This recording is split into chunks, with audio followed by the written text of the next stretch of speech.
Hello. Welcome to part two of The Broken Hearted blog, where I'm going to be discussing the process of directing The Broken Heart by John Ford. My script is starting to fall apart now.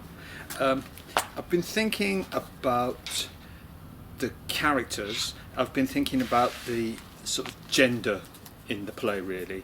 And I've been influenced by reading some work by Roberta Barker called Early Modern Tragedy, Gender and Performance. So it's a picture there with Dexter Fletcher on the cover, dressed as a girl. So it's a really interesting play in terms of gender, because everybody's trapped by this sort of this duality game, really, into stereotypes of what makes up maleness and what makes up femaleness. And in this play, I think we're asked to think about our own identities in relation to that, because people have such extreme warped behaviours based on the gender identities that they take on board for themselves in this piece. So you've got all sorts of contradictions that happen because of that, and nobody really behaves in a coherent way. So you've got the hero at the beginning,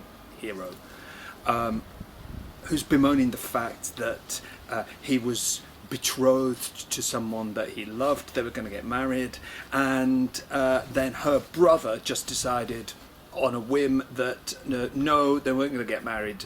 She was going to marry someone else who she didn't love. And so what you have is him broken-hearted. All he can think to do is run away.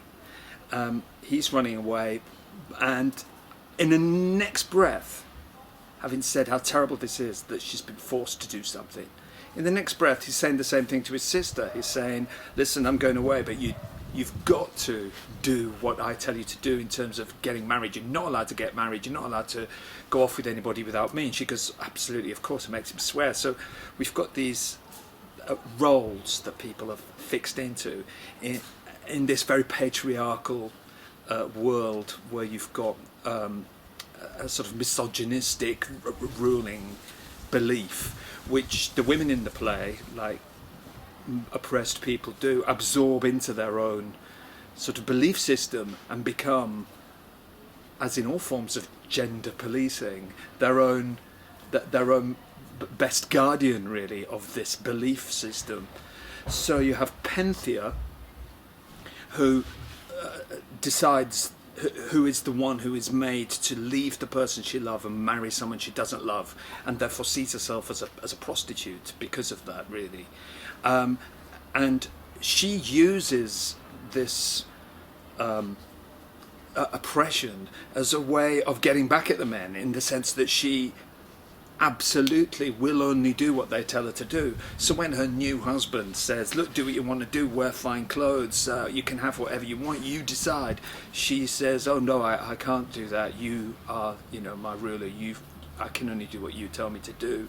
There's a certain sort of resistance in that, in sort of accepting this role really strictly of the person. In the end, she takes the only course she can do, which is to sort of deny her own body sustenance and kill herself through not eating, which is a very interesting form of self-denial, really, and in terms of the way it affects your gender identity as a woman. Not eating is very interesting in terms of, instead of becoming sort of round and sort of smooth, you become sort of emaciated and bony. Your menstruation cycle can stop, so it's a way of denying a sort of any of the signs of femaleness that we normally attribute in this world. These ideas seem to permeate a lot of the characters, who in the end keep hold of these sort of roles and gender identities despite what they're doing to them, and almost to spite themselves, really. And people take that to an extreme. And I think this is a really interesting part of the play, because I think it sets this out for the audience, and that nobody in it is critical of of their own behaviour. And then at the end, I think it's Bassani's says, and Roberta Barker points this out in her essay that I was reading, that he's the one in the end who says, why should I, when all these terrible things are happening, why should I cry? Why should I shed tears? And, you know, I need to be strong like one of the women characters, Calantha. She's when she receives terrible news about people dying, she just has no reaction. He says, this is strong. I'm not going to cry like a girl. And so why should there be any difference between the sexes? Let all the sexes be the same. Which is very interesting, because the sex that he wants everybody to be is one that ascribes to male gender norms. This whole idea of still that